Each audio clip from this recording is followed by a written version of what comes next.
You've prayed your heart out, fasted in agony, cried out in the dark when no one was looking. And yet, heaven seems to be closing in. Your breakthrough is on hold, and your spirit is growing silent with confusion. But here's the shocking truth. Not all silence is spiritual warfare. Some of it is God's warning that your prayers are being blocked by your own blind spots. You've confused routine prayer with intimacy in your relationship.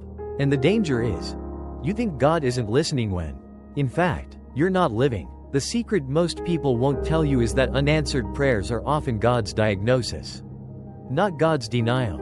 You've prayed for healing, but you've normalized the stress, resentment, and toxic relationships God tried to pull you out of. You cry out for favor, but there is a hidden pride growing beneath your desire to be used, a desire to be seen rather than sanctified.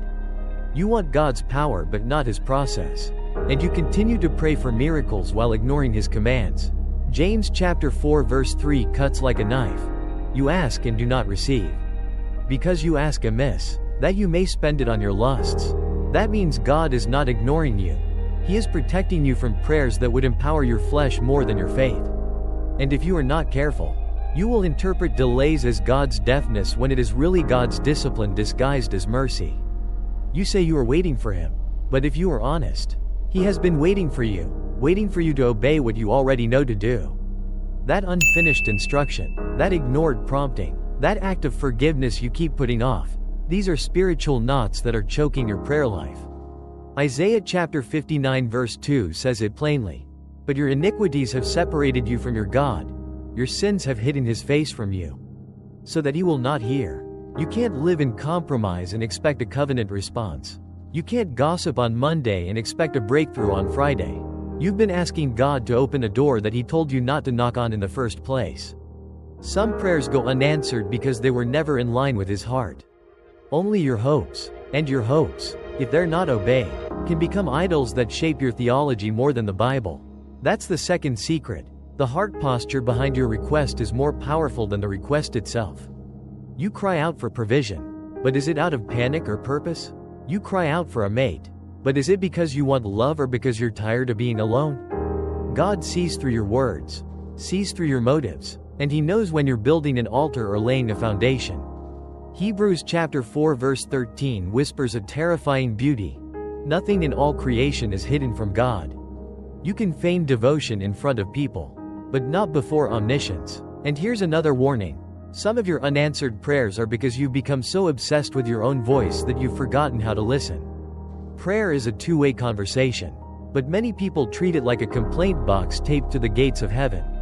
Ecclesiastes chapter 5 verse 2 says, "Do not be rash with your mouth, or with your heart, before God. You speak, but you don't stop. You shout, but you don't sit down. You look for signs, but you ignore the silence. You've made noise where God is calling you into sacred silence. You keep praying louder, hoping He'll hear, but God is waiting for you to slow down long enough to notice His whisper. And when He whispers correction, you label it as condemnation and turn up your worship music to drown it out.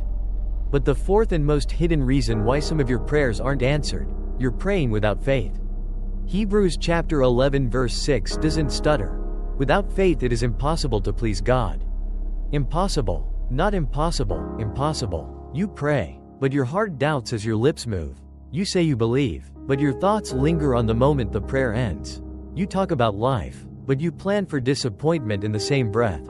That's not faith, that's spiritual performance. And here's a hard word. God doesn't respond to performance.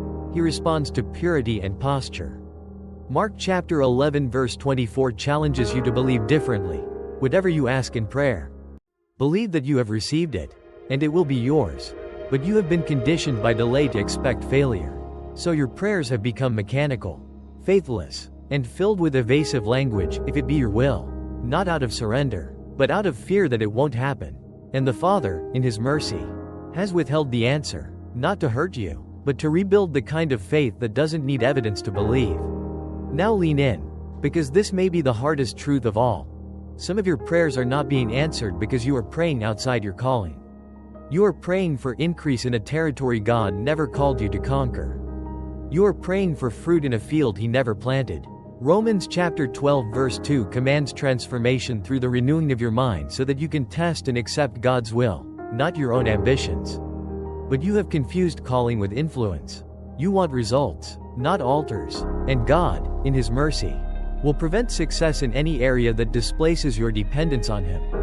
So He delays job offers, relationships, platforms, solutions, not to discourage you, but to keep you from becoming your own God. And if you have the courage to admit it, some of your prayers have been controlled. You didn't invite God into this situation, you gave Him directions. You didn't ask Him to lead, you gave Him your plan and called it trust. That's not surrender, that's spiritual manipulation. And God doesn't answer manipulation, He breaks it.